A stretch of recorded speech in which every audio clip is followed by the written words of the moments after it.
छानछाती प्रकरणांमध्ये तब्बल 216 प्रकरणं निकाली काढण्यात आली असून यामध्ये 8,56,86,000 इतक्या रुपयांची वसुली करण्यात आली आहे। तालुका विधी सेवा समितीच्या वतीने जिल्हा न्यायालय पंढरपूर येथे राष्ट्रीय लोक अदालतीचे आयोजन करण्यात आले होते।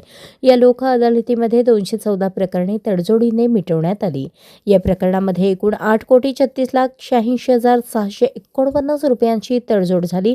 तसेच यामध्ये मोटार अपघात दाव्यात 1 कोटी रुपयांच्या तडजोडीने मिटवलं असल्याची माहिती तालुका विधी सेवा समितीचे प्रभारी अध्यक्ष तथा जिल्हा व सत्र न्यायाधीश A.S. सलगर यांनी दिली।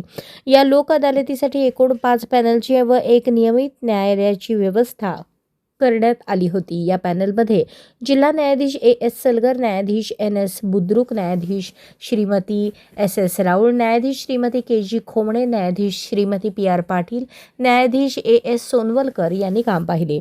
सदरची लोक अदालत ही प्रमुख जिल्हा व सत्र न्यायाधीश M.S. शर्मा यांच्या मार्गदर्शनाखाली आयोजित करण्यात आली होती। त्यासाठी तालुका विधी सेवा समितीचे अध्यक्ष तथा जिल्हा न्यायाधीश A.S. सलगर, न्यायाधीश S.S. पाखले, न्यायदंडाधिकारी प्रथम वर्ग K.J. खोमणे यांनी वेळोवेळी बैठका घेऊन पाठपुरावा करून लोक अदालत संपन्न केली। न्यायाधीश याने वेळोवेळी बैठका घेऊन या लोक अदालतीमध्ये जिल्हा व सत्र न्यायालय पंढरपूर येथील 1 कोटी रुपयांचा मोटार अपघात दावा जिल्हा न्यायाधीश A.S. Salgar, advocate V.M. Bhosale, panel विधिज्ञ तथा अध्यक्ष पंढरपूर अधिवक्ता संघ यांनी तडजोडीने बोलणी करून प्रकरण लोक अदालतीमध्ये मिटवले।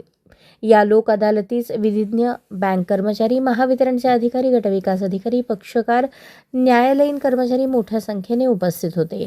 त्यांचे सर्वांच्या सहकार्याने सदरची लोक अदालत यशस्वीरित्या पार पाडण्यात आली।